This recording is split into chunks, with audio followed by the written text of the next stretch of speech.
Bonjour à toutes et à tous, bienvenue sur votre chaîne d'information régionale. Ensemble, en images, en 8 minutes, voici le journal de la rédaction, l'actualité de ce lundi 10 décembre. On démarre comme toujours par vos prévisions météo, avec un retour au calme aujourd'hui annoncé après avoir subi le vent tout au long du week-end. Le soleil est de retour sous un ciel partagé mais bien lumineux. Encore quelques risques d'affaires parfois dans l'après-midi, mais elles seront rares et très localisées. Les températures, elles seront en baisse, 9 degrés à Dunkerque et à Calais, 8 degrés à Saint-Omer, Boulogne et à Lille. Les prévisions météo comme toujours après ce journal. L'actualité sociale, bien évidemment, pour démarrer avec les manifestations des Gilets jaunes samedi dans la région. Selon les chiffres, on a compté près de 5000 personnes à Lille, dont 2000 présents pour la marche pour le climat. Quelques incidents et interpellations ont eu lieu, mais rien de très sérieux. La situation est globalement restée calme dans la région. Par endroits, les Gilets jaunes ont tenté de bloquer des ronds-points, des sorties d'autoroute ou des zones commerciales. Le tout dans une bonne ambiance, les appels au calme ayant vraisemblablement été entendus. Ce soir, le président de la République a donc prévu de s'adresser à la nation à la télévision. C'est la première fois qu'Emmanuel Macron va parler aux Français directement depuis le début de la crise.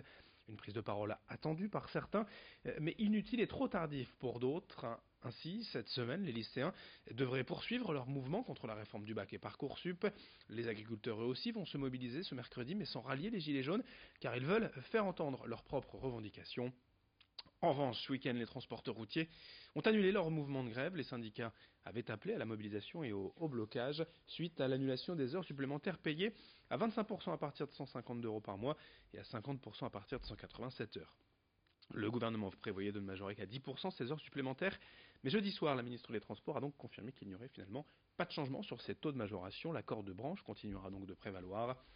Un moyen pour le gouvernement et la ministre de ne pas rajouter de colère dans les rues. Elisabeth Borne a appelé, je cite, chacun à la responsabilité dans un état d'esprit dont le pays a besoin. Écoutez ce représentant FO UNCP au micro Didier Gunaï. Je peux pas dire une victoire parce qu'il y a toujours des tas de choses à réclamer, donc le coût de la vie, tout ça n'est pas bon pour personne, le montant des salaires, les conditions de travail, donc il y aura toujours des revendications à faire. Mais c'est une victoire, on peut dire une petite victoire, oui. Et ils ont peut-être peur aussi de ce qui se passe en ce moment avec les Gilets jaunes, qu'il y aurait un mélange des Gilets jaunes et des syndicats sur les routes en France, et le blocage des routes par les routiers, ça pourrait faire beaucoup de tort. On a beaucoup de monde à FO qui sont dans les Gilets jaunes parce que en fait ça concerne les gens. Ça concerne tout le monde, les réclamations des Gilets jaunes, donc de cœur on est avec eux.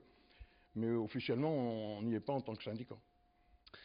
Toujours au chapitre social, la semaine dernière, plusieurs mesures concernant les familles et leur budget ont été adoptées.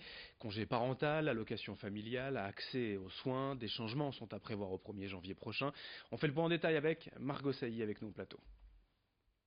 C'est la première fois depuis 18 ans que ce budget est positif, avec en plus un excédent de 700 millions d'euros.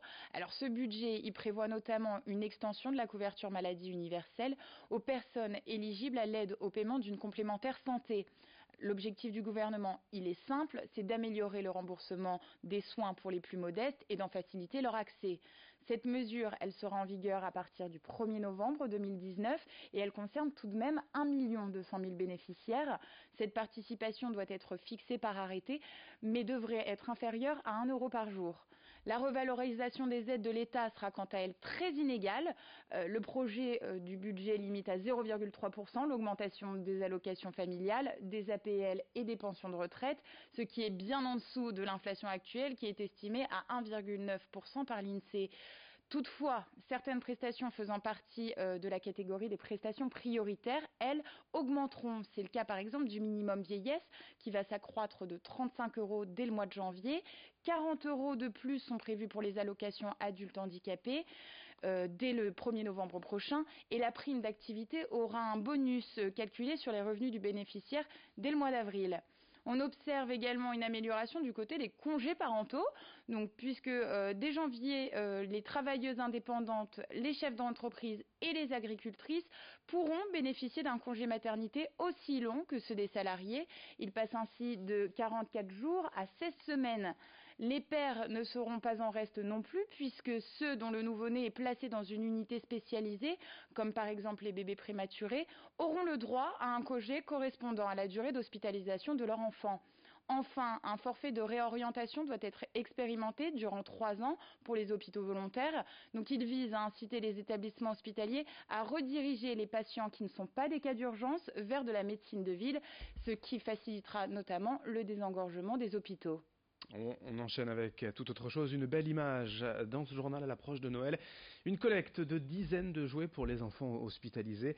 À Roubaix, chaque année durant l'automne, Jean-Charles Louvenagel, le propriétaire de la discothèque Le Manoir à Bailleul, propose à ses clients de venir avec un jouet neuf plutôt que de payer l'entrée à 10 €. L'opération a de plus en plus de succès et cette année, vous le voyez, les enfants vont profiter de tous ces jouets déjà déposés à l'hôpital et qui seront prochainement distribués.